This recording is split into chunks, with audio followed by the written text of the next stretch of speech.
Wilayah Gunung Kidul Kabupaten Yogyakarta terkenal memiliki kuliner yang ekstrim.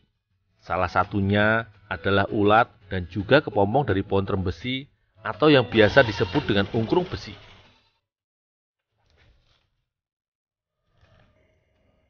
Warga di desa ini biasa mengolah ulat dan ungkrung besi dengan cara digoreng dengan tambahan garam. Ungkrung diyakini mengandung banyak protein sehingga baik bagi tubuh. Itulah sebabnya ungkrung sangat digemari di Gunung Kidul. Weh, Mas, hati-hati Mas. Maaf, Dul, kurang ngerti aku nek kowe liwat. Nebang pohon sembarangan. Emang buat apa sih? Golek uler, golek ungkrung dimasak. Emang enak, Mas? Enak, enak banget. Masih banyak, Mas, ulatnya, Mas? Masih. Coba aku menek bae, Dul. Ya. Lewat sini tapi hati-hati yo. Ya, Mas. Lewat sini pasarnya. Pohon trembesi dapat tumbuh hingga 10 meteran. Walau tinggi, dahan dari pohon ini sangat rapuh. Karena itu, cara untuk mendapatkan ungkrung adalah dengan menebang dahannya terlebih dahulu.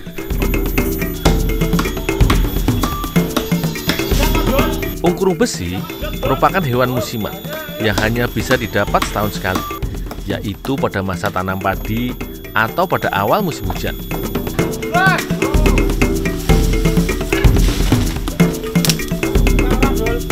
Ungkrung besi bisa ditemukan di balik daun. Perlu ketelitian untuk menemukan kepompong besi ini, karena warnanya memang berbeda dengan kepompong lainnya. Warna hijau pada ungkrung berguna untuk mengelabui mangsa. Sudah cukup banyak ungkrung yang kudapatkan hari ini. Ungkrung ini akan dimasak sebagai tambahan bahan makanan pada sayur lombok hijau, atau yang juga disebut jangan lombok hijau oleh warga setempat. Weh, Dul. Ya, Mas. Kayunya ketinggalan, Dul. Tolong taruh sini, Mas. Oh, ya.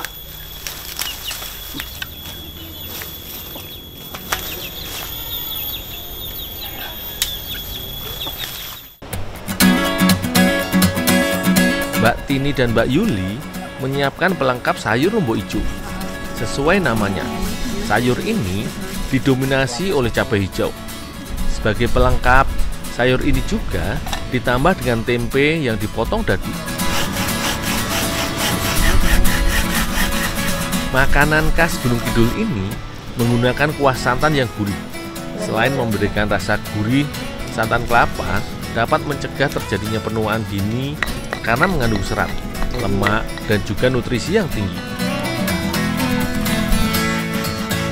Bumbu yang dibutuhkan untuk membuat jangan lombok hijau cukuplah sederhana, yaitu bawang merah, bawang putih, kemiri, dan juga garam. Semua bahan diulek hingga tercampur rata. Cabai hijau tidaklah diulek, melainkan diiris tipis-tipis. Permisi, Mbak. Ya, Dul, entuk akeh, Dul. Banyak, Mbak, ungkrungnya, Mbak. Ya, langsung digodok ya. Direbus, Mbak?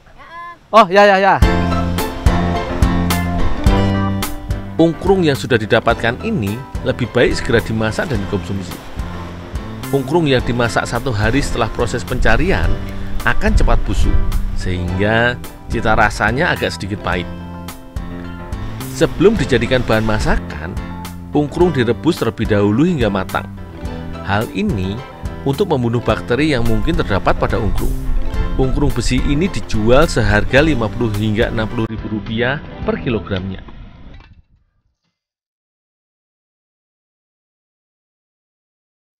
Selain rasanya yang enak, ternyata ungkrung besi memiliki kandungan protein yang cukup tinggi, sehingga baik untuk meningkatkan kekebalan tubuh. Walau begitu, perlu diingat, tidak semua orang dapat memakan kepompong dan ulat, karena dapat menimbulkan alergi.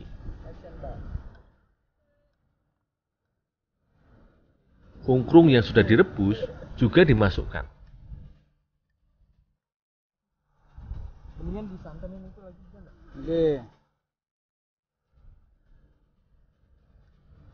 Sekilas, warna ungkrung tersamarkan dengan warna lombok hijau.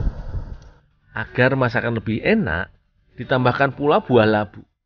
Teksturnya yang empuk akan menambah cita rasa masakan menjadi lebih nikmat.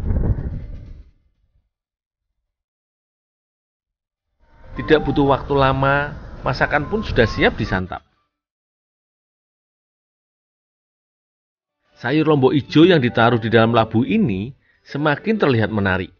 Warna hijau dari lombok dan juga ungkrung berpadu sempurna.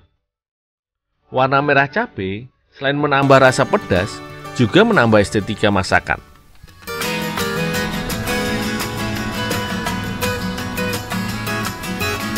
Rasa gurih dari kuah santan pas ketika dipadukan dengan sedikit rasa pedas pada masakan. Ungkrung terasa kenyal di lidah. Rasa ulat yang ada di dalam kepompongnya masih terasa segar.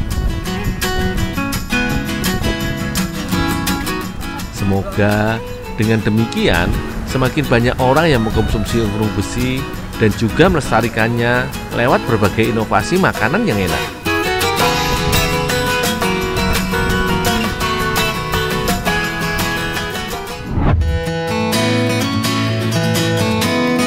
Di daerah istimewa Yogyakarta, terdapat desa yang terkenal akan hasil buahnya. Desa itu bernama Desa Pathuk, sebelah tenggara kota Yogyakarta.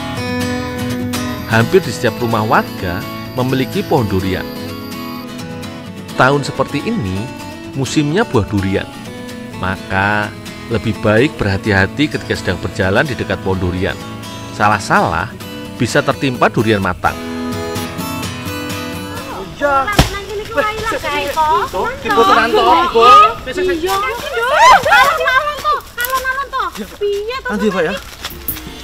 Durian yang sudah matang akan jatuh dari pohonnya. Mbak, ini Mbak, pecah toh Mbak? Ambulannya ya. Iya, kena watu tadi Ya. pecah tenan. Nek ditaleni kan enggak anu, Pak. Enggak pecah toh. Oh, alah-alah, iya kita jupukane toh, gek men dimasak men enak kae. Gek men gundul ki men seneng. Aku membantu Mbak Siti dan Mbak Tias untuk mengikat durian di pohonnya. Hal ini untuk mencegah durian yang sudah matang jatuh dan pecah. Trik ini juga dipakai oleh para pemilik pohon durian agar duriannya tidak jatuh dan diambil oleh orang lain.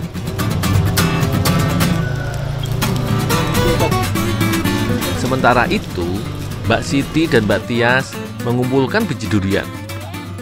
Biji durian yang biasa diabaikan ternyata memiliki khasiat yang luar biasa, yaitu mampu menjaga kesehatan pencernaan, pembuluh darah, dan juga jantung karena mengandung serat yang tinggi.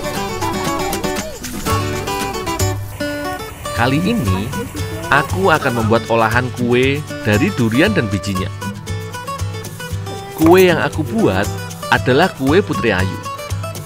Kudapan ini mirip dengan bolu, namun diberi parutan kelapa di bagian atasnya. Nek Dul, Nah ini bijinya tipis, Mbak. Tulis ini. dagingnya akeh kuwi.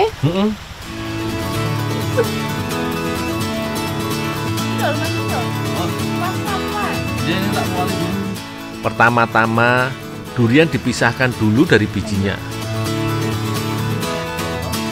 Biji durian dicuci dulu hingga tidak ada lagi daging durian yang menempel. Biji durian ini direbus dulu agar teksturnya menjadi lunak sehingga lebih mudah untuk diolah. Mbak, biji duriannya saya rebus dulu, Mbak ya. Ya Dul, sana bawanan.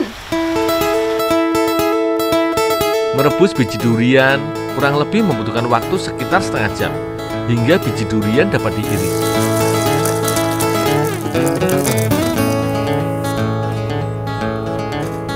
Biji durian kemudian diiris tipis-tipis. Hal ini memudahkan biji durian menjadi cepat kering pada saat proses pengeringan nantinya.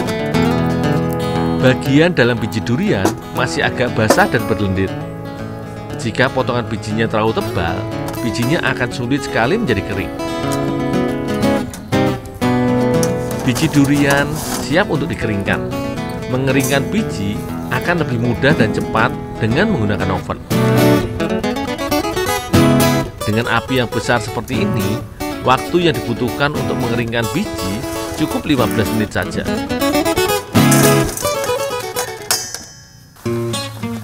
Sementara itu, Mbak Siti menyiapkan adonan Putri Ayu. Pertama-tama, campurkan telur, gula, dan pengembang kue.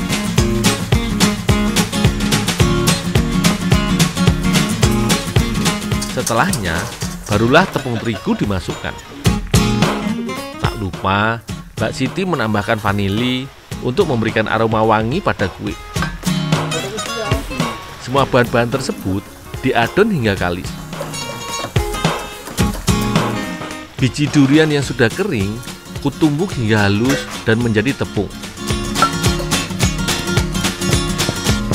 Tekstur bijinya mirip dengan kacang. Tumbukan biji durian diayak terlebih dahulu untuk mendapatkan tepung biji durian yang benar-benar halus. Tepung biji durian inilah yang dicampurkan ke dalam adonan Putri Ayu yang sudah dibuat oleh Mbak Siti. Mbak, biji duriannya Mbak udah jadi tepung. Oh iya, tepungnya kenapa Mas?